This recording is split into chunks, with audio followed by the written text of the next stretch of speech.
রাসূলুল্লাহ সাল্লাল্লাহু আলাইহি ওয়াসাল্লামের একজন সাহাবী, তার নাম হলো আব্দুল্লাহ ইবনে হুযাফা রাদিয়াল্লাহু তাআলা আনহু। রোমদের সাথে হযরত ওমর রাদিয়াল্লাহু তাআলা আনহুর সময় প্রথম সরাসরি যুদ্ধ হয়। রোম সম্রাটের আদেশ ছিল সেনাপতির প্রতি, যুদ্ধের ফলাফল যা হয় হোক, তোমার দায়িত্ব হলো কিছু জীবিত মুসলিম সৈন্য আমার কাছে ধরে আনবা। আমি তাদের ঈমানের পাওয়ারের কথা শুনি, তাদের ঈমানের পরীক্ষা নিব। ঘটনাক্রমে মুসলমানদের একটা দল কাফেরদের হাতে আটকা পড়ে গেল। বাদশাহর আদেশ, তাদেরকে পাঠায় দেওয়া হলো রাজধানীতে।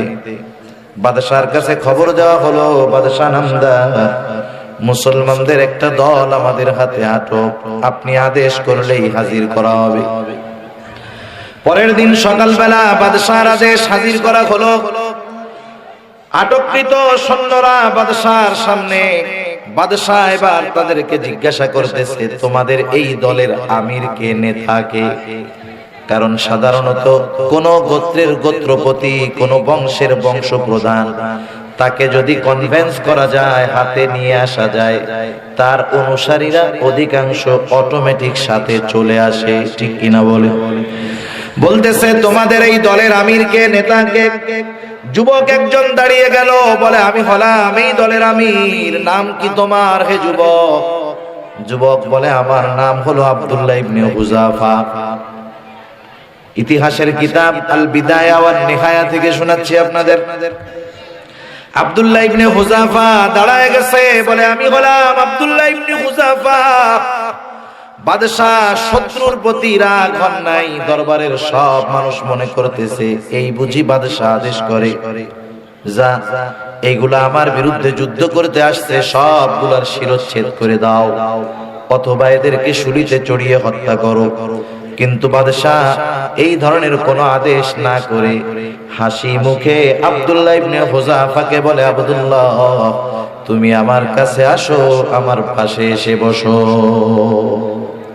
মানুষরা চিন্তা করতেছে কি করে, শত্রুরে হাসি দিয়া কাছে নিয়ে বসাইতেছে, এটা কি বাদশার মাথা খারাপ হয়ে গেল নাকি?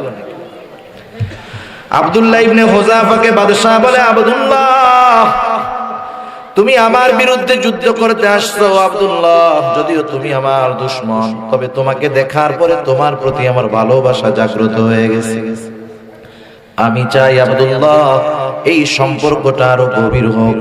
তুমি যদি আমার শর্ত মেনে নাও, আমি তোমাকে মুক্ত করে দিব। শুধু তাই নয়, আরো অনেক পুরস্কারে তোমাকে পুরস্কৃত করব। আব্দুল্লাহ ইবনে হুযাফা শোনো, আমার তো মন চায় তোমাকে ভালোবাসতে, কিন্তু একটা জিনিস বাধা হয়ে দাঁড়িয়ে গেছে, তুমি মুসলিম, আমি হলাম খ্রিস্টান। এই জিনিসটা তোমার আমার মধ্যে বাধা সৃষ্টি করে দিয়েছে। আব্দুল্লাহ তুমি যদি মুসলমানিত্ব ত্যাগ করে খ্রিস্ট ধর্ম গ্রহণ করো, আমি তোমাকে শুধু ভালোবাসবো এমনটা নয়, আমার ভালোবাসার মানুষ বন্দী থাকবে, এটা হতেই পারে না। আমি তোমাকে জেলখানা থেকে মুক্ত করে দিব। শুধু তাই না, যারা বন্দী আছে তাদেরকেও ছেড়ে দিব। এখন তুমি চিন্তা করতেছো, তুমি যদি খ্রিস্টান হয়ে যাও, তোমার সমাজের মানুষ তোমাকে গ্রহণ করবে না, ওই জায়গাটা নিরাপদ নয়, চিন্তা করো না। আমার ঘরে সুন্দরী ষোড়শী যুবতী একটা কন্যা আছে, এই মেয়েটাকে আমি তোমার সাথে বিবাহ দিয়ে দিব। বিবাহের দিন আমার বিশাল রোম সাম্রাজ্যের অর্ধেক আমি তোমার নামে লিখে দিব। আমার মৃত্যুর পর তুমি বাকি অর্ধেকের মালিক হইবা। তুমি হবা বিশাল রোম সাম্রাজ্যের একচ্ছত্র অধিপতি। রোম সাম্রাজ্য এটা ভারতীয় উপমহাদেশের চাইতে বড় ছিল তৎকালীন সময়। চিন্তা করে দেখেন কত বড় প্রস্তাব। রোম সাম্রাজ্যের বাদশাহ হয়ে যাবে, সম্রাট হয়ে যাবে, বিনিময়ে তাকে ঈমানকে বিক্রয় করে দিতে হবে। সব কিছু দেওয়া হবে, বিনিময়ে ঈমান ছাড়তে হবে। আপনাদের জিজ্ঞাসা করি, আপনাদেরকে যদি আপনাদের সবচাইতে প্রিয় জিনিসটা কেউ যদি চায়, বিনিময়ে আপনাকে আপনার সবচাইতে অপছন্দের জিনিসটাকে গ্রহণ করতে বলে, আপনারা কেউ এই প্রস্তাবে রাজি হবেন? বরং এই প্রস্তাব যে দিবে তার উপরে আরো গরম হয়ে যাব আমরা, ঠিক না? সাহাবাদের কাছে সবচাইতে দামি সম্পদ হলো ঈমান। সবচাইতে অপছন্দের জিনিস হলো কুফর। শুধু তাই না, সাহাবায়ে কেরাম দুনিয়াকে ছেড়ে ঈমানকে গ্রহণ করেছে। আব্দুল্লাহ ইবনে হুযাফাকে যখন এই প্রস্তাব দেয় বাদশা, যুবক আব্দুল্লাহ রাগান্বিত হয়ে গেছে, শরীরের লোম কূপ দিয়ে ঘাম বের হয়, রাগে ক্ষোভে চোখ দুটো রক্তবর্ণ হয়ে গেছে।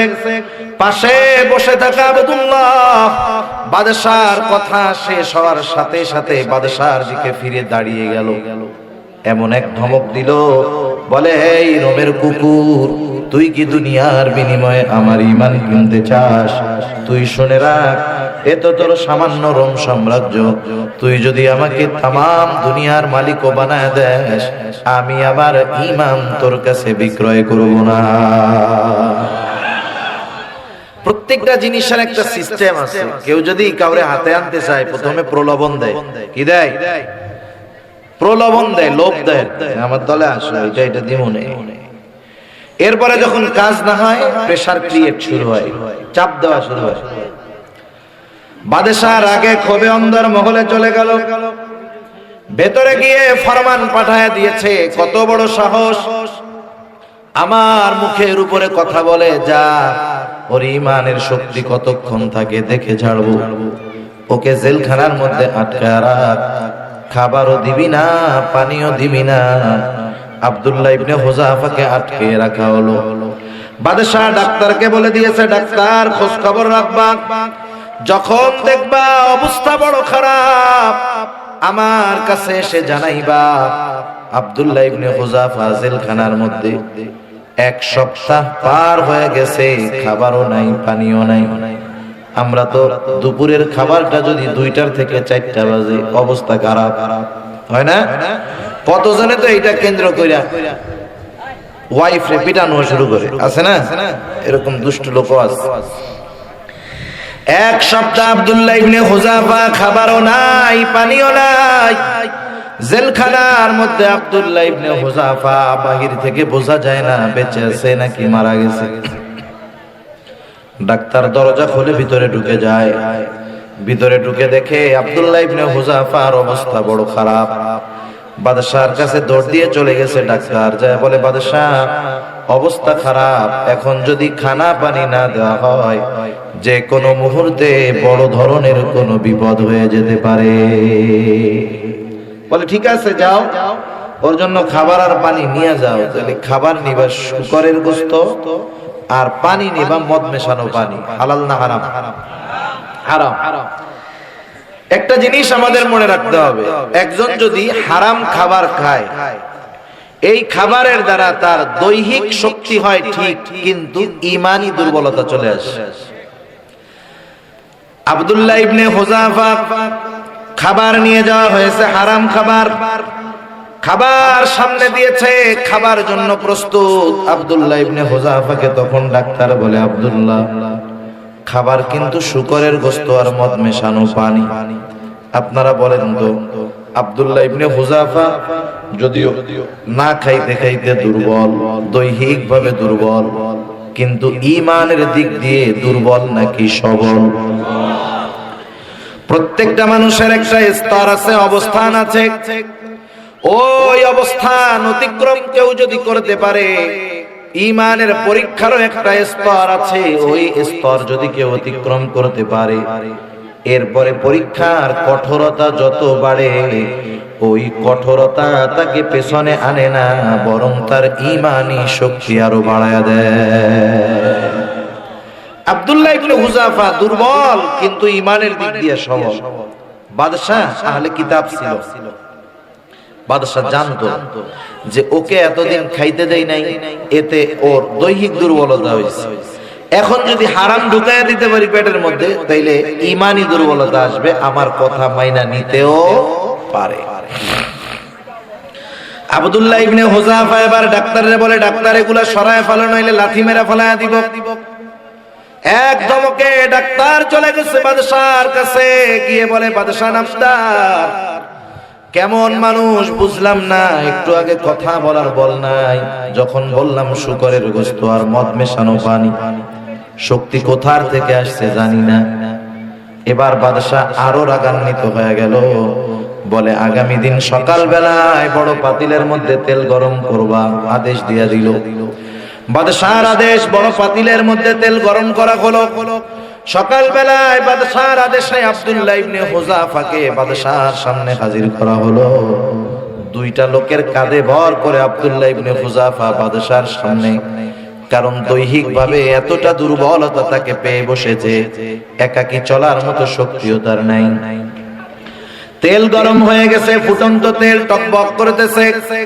বাদশাহ বলে, আব্দুল্লাহ দেখছো এখনো সময় আছে, আমার কথা যদি মেনে নাও তাইলে সব প্রতিশ্রুতি পূরণ করা হবে, আর যদি কথা মেনে না নাও ওই তেলের মধ্যে তোমাকে ফালায়া দেওয়া হবে।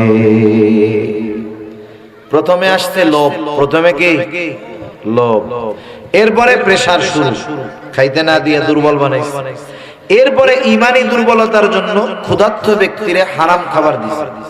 এই জায়গায় আব্দুল্লাহ ইবনে হুযাফা পাস। এইবার প্রথমে মৃত্যুর ভয় দেখানো শুরু হয়েছে। কিসের ভয়? মৃত্যুর ভয়। আব্দুল্লাহ ইবনে হুযাফা ওই অবস্থাতেও ইমানের উপরে অটল, বলে বাদশাহ জীবন দিয়ে দিব তবু ঈমান দিব না। বাদশাহ এবার আরো ভয় দেওয়ার জন্য বলতেছে, যাও জেলখানা থেকে একজন কয়েদি ধরে আনো।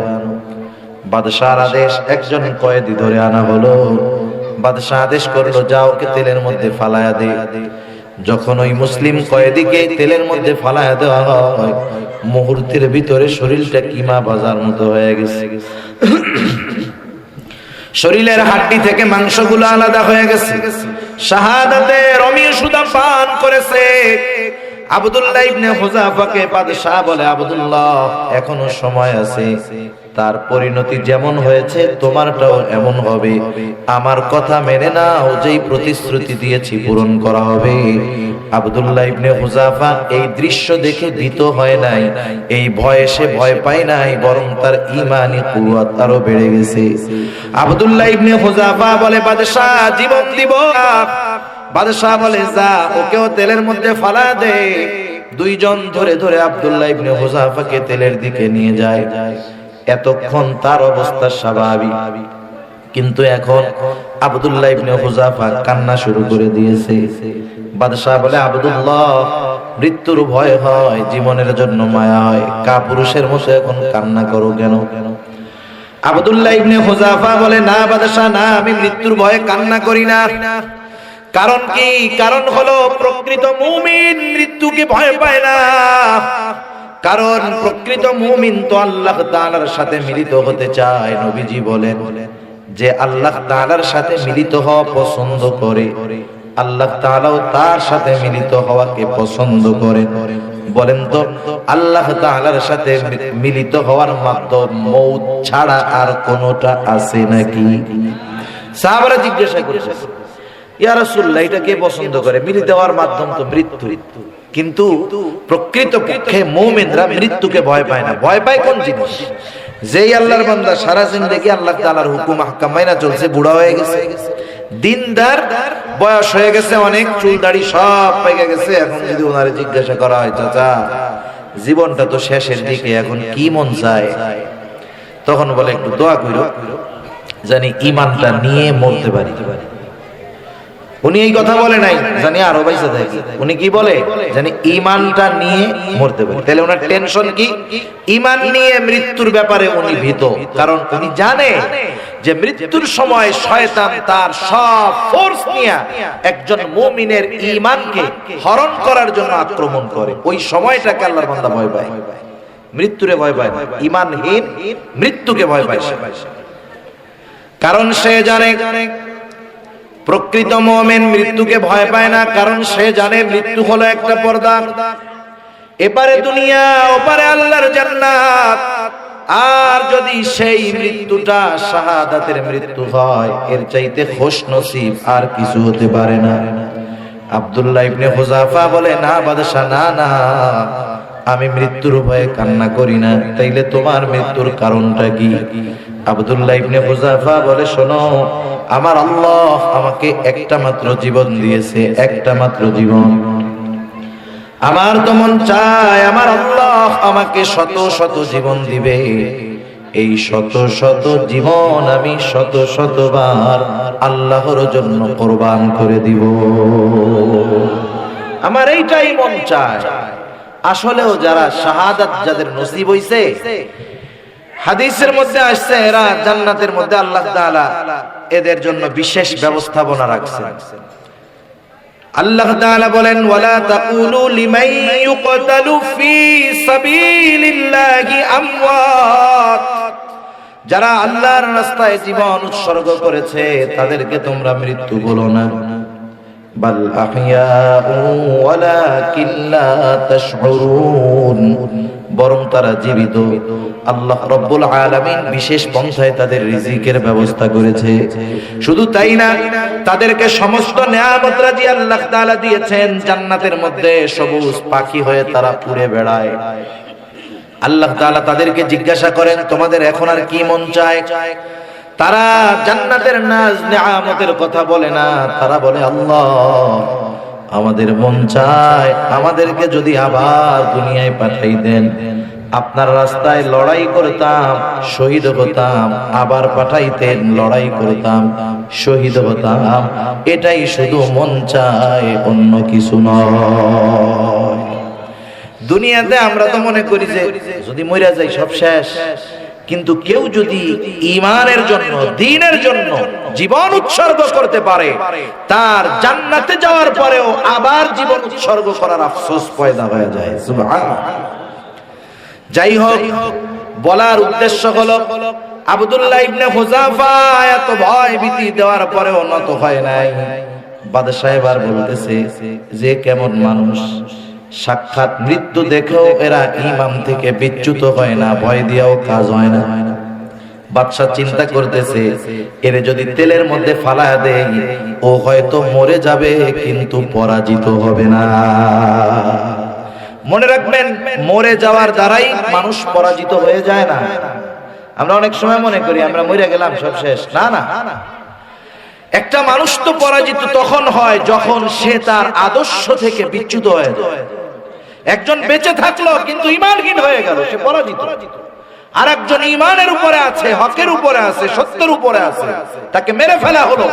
দুনিয়ার মানুষ দেখে যে ওরে মেরে ফেলাইছে, কিন্তু ও আসলে বিজয়ী। ঠিক কিনা বলি?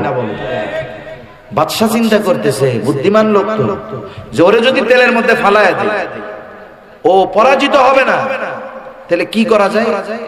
এবার আব্দুল্লাহ ইবনে হুযাফারে বলে, আব্দুল্লাহ কিছু করা লাগবে না, তুমি শুধু আমার কপালে একটা চুম্বন করো, এতেই আমি তোমারে মুক্ত করে দিব। আব্দুল্লাহ ইবনে হুযাফা চিন্তা করতেছেন নিজের জীবনের বিনিময়ে ওর কপালে চুমা দিব না। আব্দুল্লাহ ইবনে হুযাফা বলে, শোনো বাদশা, তোমার কপালে আমি চুম্বন করতে পারি, শর্ত হলো তোমার জেলখানায় যত মুসলিম কয়েদি আছে সবাইকে ছেড়ে দিতে হবে। বাদশা শর্তে রাজি। আব্দুল্লাহ ইবনে হুযাফা নিজের জীবনের বিনিময়ে নয়, বরং মুসলিম কয়েদিদেরকে জেলখানা থেকে মুক্ত করার জন্য বাদশার কপালে একটা চুম্বন করলো, আর বাদশা তার ওয়াদা মোতাবেক সবাইকে মুক্ত করে দিল।